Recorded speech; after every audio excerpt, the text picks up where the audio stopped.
You ever get that feeling that you're being watched, even when you're alone? That's how my first week in this apartment felt. The weirdest part is the window in my bedroom. It only opens from the outside. Maintenance said it was a design flaw, but every night, at exactly 2:17 a.m., I hear a soft, persistent knocking against the glass. I tried to ignore it, telling myself it was just the wind or maybe a bird, but the sound was always rhythmic, almost like someone was trying to get my attention.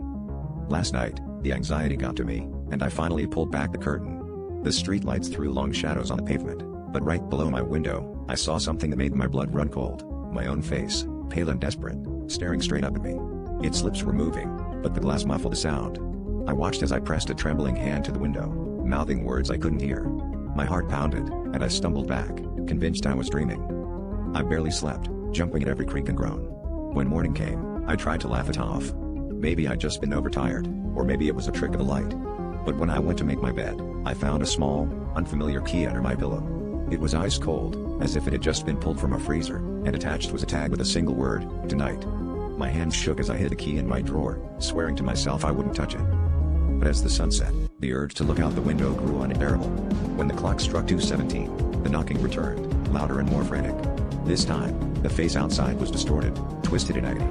It pressed its bloodied hands against the glass, eyes bleeding. I realized with horror that letting it in might be the only way to make it stop. But what if the thing begging outside wasn't trying to get in? What if it was trying to warn me not to open the window at all? Now, every night, the key feels heavier under my pillow, and I'm terrified of what will happen if I finally use it.